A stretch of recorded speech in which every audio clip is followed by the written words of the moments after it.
गेहूँ की हम बुआई करते हैं तो सबसे पहले बात आती है खाद। अगर आपने बहुत अच्छा बीज लिया है और खाद का सही समय पे और सही मात्रा अगर नहीं होती है तो जिसमें जो उत्पादन बहुत ही कम हो पाता है और जितना हमको उम्मीद रहती है उससे बहुत ही कम उत्पादन होता है, जिससे जो बहुत नुकसान होता है।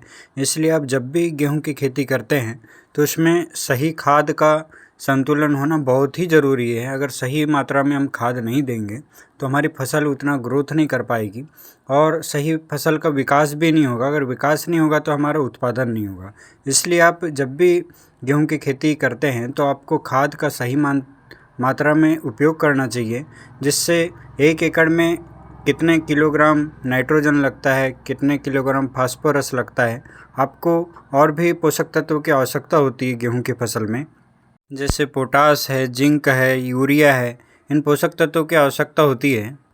आज आपको इस वीडियो में गेहूं की फसल में खाद का सही संतुलन और कितनी मात्रा देना चाहिए 1 एकड़ में, आज आपको इस वीडियो में पूरी जानकारी मिलेगी। चैनल पर अगर आप नए हैं तो चैनल को सब्सक्राइब ज़रूर कर लें। अगर वीडियो पसंद आए तो वीडियो शेयर ज़रूर करें। गेहूं की बुआई के लिए जब हम खेत तैयार करते हैं उस समय खाद कौन कौन सी देना चाहिए। गेहूं के खेत के लिए हमको 2 से 3 जुताई की आवश्यकता होती है। आप आवश्यकता अनुसार 2 से 3 जुताई करके उसके बाद ही गेहूं की बुआई कर सकते हैं।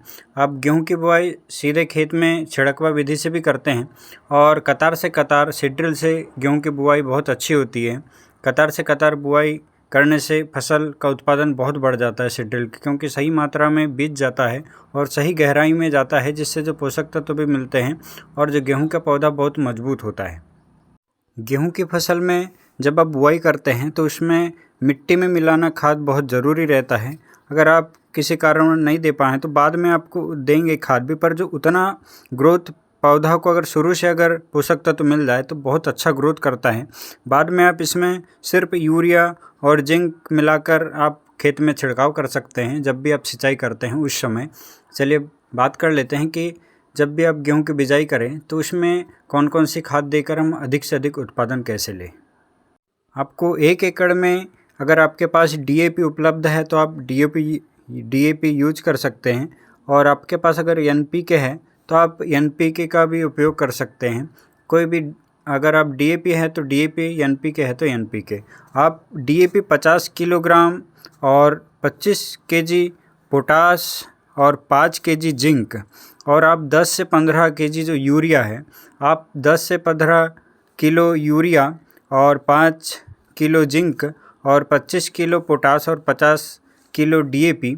अगर आपके पास डीएपी उपलब्ध नहीं है तो आप इसमें एनपीके लगा सकते हैं। एनपीके आपको 50 किलो 1 एकड़ में पर्याप्त होता है।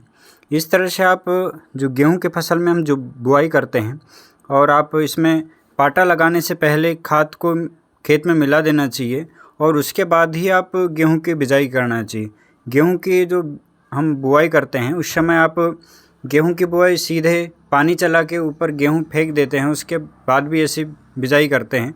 या फिर आप सीधे मिट्टी में, जब आपकी ज़मीन में नमी रहती है तो नमी में आप गेहूं की सीधे बुआई कर सकते हैं। अगर आप छिड़कवा विधि से करते हैं तो आप बहुत अच्छा उत्पादन ले सकते हैं। और जो बाकी यूरिया की जो मात्रा है, वो यूरिया की मात्रा जब हम पहली सिंचाई करते हैं तो उसमें 20 किलो यूरिया जब हम सिंचाई करते हैं तो सिंचाई के पहले हमको यूरिया देना चाहिए और उसके बाद ही सिंचाई करना चाहिए।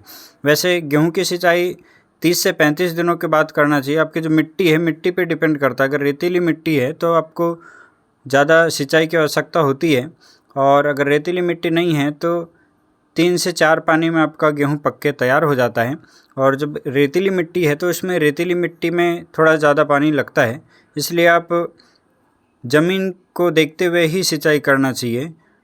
इस तरह से आप गेहूं की फसल में जो खाद की सही मात्रा और सही इसका संतुलन करके आप बहुत अच्छा उत्पादन ले सकते हैं।